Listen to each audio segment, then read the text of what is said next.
Hi everybody, I'm Ryan. Today we're going to look at a deck that has come out of the woodwork in Brothers War Standard, and that's white-blue soldiers. This soldiers deck is incredibly aggressive, has some amazing play to it, and is really fun to play. So let's jump right into it and talk about some of the card choices. So white blue soldiers mana base is pretty much what you think, plays a bunch of white and blue lands. Some interesting parts of it is because it is a literally a creature deck. There's no card in the main deck that is not a creature besides In the Trenches.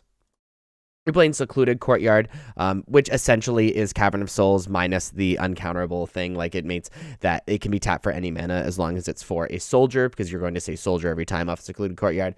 And Mishra's Foundry, as a man land to be a little bit more aggressive. Our one drops are Yodian Frontliner. Yodian Frontliner, whenever it attacks another target creature you control, gets +1/+1 till end of turn, and it has Unearth for 1. It's just like a really, really solid card. A lot of the decks in Standard get out not very quickly, and so if you cast Frontliner, cast another card, and then are able to attack together on turn 3, it attacks for just that little bit more, and also it adds more soldiers to the board. You're able to go just a little bit wider, which is a theme in this build of soldiers. Recruitment Officer, which is a disgustingly good card. It's a 2-power 1-drop on Tribe, but also you get to pay 4 mana to look at the top 4 cards of your library, reveal a creature card with converted mana cost 3 or less, which notices basically the entire deck. From among them, put them into your hand. So it's really, really good because it's a 2-power 1-drop. It's really, really good late, and it is, it's a good card. Resolute Reinforcements is another option to go even wider. It's a 1/1 with flash, so you can mess up combat just a little bit, and when it enters the battlefield, you get to create a 1/1 soldier. So the token and the card itself are on Tribe, and it allows us to go even wider and wider and wider. We're playing Thalia. The cool part about Thalia is that it doesn't hurt our deck pretty much at all, because we are not casting essentially any, again, besides In the Trenches in the main deck and our sideboard, non-creature spells, and Thalia just happens to be a soldier, so we're on Tribe still, and it can mess up other decks really, really bad and actually being able to interact with us. One of the best draws in this deck are turn 1 Frontliner or Recruitment Officer, turn 2 Thalia, and then they can't play their turn 3 thing to interact, and then you get to play the Officer, Siege Veteran, and just hit them very, very hard. Valiant Veteran is your Lord. It's just a 2-mana 2/2 Lord for soldiers. But also, if once it's killed, you can pay 5 mana to put a +1/+1 counter on each soldier you control from the graveyard by exiling it from the graveyard. So again, we have another example of a good early, good late soldier, which is so important in decks like this. Harbin is one of your big payoffs for going incredibly wide, which is why we're playing 4 of them, even though it's a legend. Harbin is a 3/2 flyer for 2, which is already really pushed, already super good and really exciting to play. But also, whenever you attack with 5 or more soldiers, creatures you control get +1/+1, and you gain fly until end of turn. So it's kind of a lord as well. And if you play things like Resolute Reinforcements and more of these 1-drops and stuff like that, you are able to go wide much, much quicker. And if you attack with Harbin or attack with 5 soldiers at all, you can just win the game, which is really incredible. Brutal Cathar, again, another on-tribe soldier, and is kind of our removal spell of the deck, right? It is our Fiend Hunter. You play it, get to remove something out of the way, and get to continue attacking.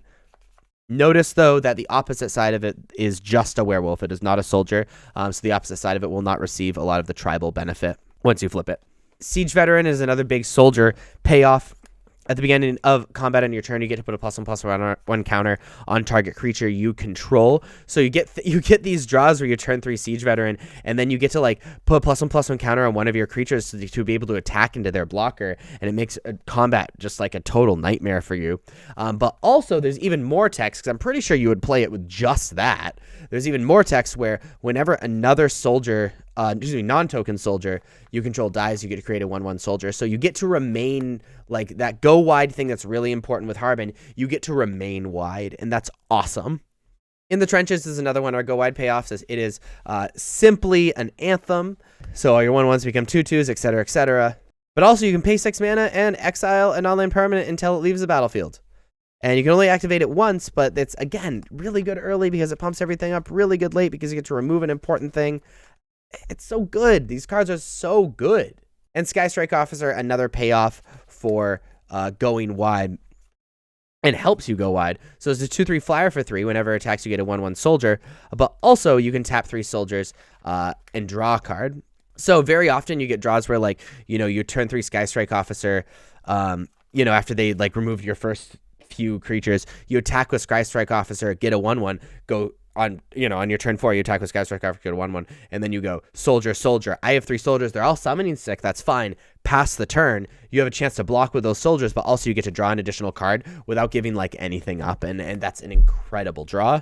Guardian of New Benalia is really good against basically these decks that have solid blockers that you want to be able to like pump them up with enlists. So things like, you know, the Esper Legends deck and stuff like that. Same thing with these Brutal Cathars. The issue with Brutal Cathar is you need to make sure that it's a deck with blockers that doesn't have a ton of removal, because Brutal Cathar can make combat really awkward if they have instant speed removal and remove Brutal Cathar in the middle of combat. An Anointed Peacekeeper is really good for the artifact decks. You can say like Oni Cult Anvil, you can say like Planeswalkers and stuff like that, or really even it's solid against any deck that you're like really worried about a specific card cast against you in the early game, because you can just like play this card and now it's even harder for them to cast it, especially if it's an essential card to their deck that is a little more expensive already, or if it's a card that they need to keep activating the ability of or anything like that. We want to be siding in Peacekeeper. Lord of the Third Path is just our Reclamation Sage. I don't think you're going to be using the tap in you and your opponent each draw a card, except for in pretty desperate situations.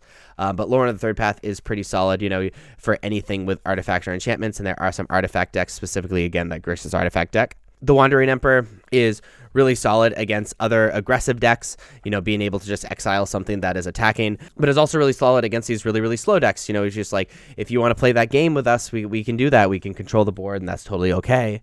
Kayla's Reconstruction is really solid against decks that, again, gum up the board and you feel like you need to get a ton of things out there, or decks that are going really, really slow for you and you're not really the aggro deck anymore and you're not really trying to kill them very fast anymore, and you can just like put a ton of creatures onto the battlefield and just overwhelm them in the deep late game. And then Unlicensed Hearse is our graveyard hate of choice. So I think this Soldiers deck is very much a real deck and should be taken seriously in this standard format. I'm excited to see where it'll go and what the innovations will be as the standard format develops and new cards get added.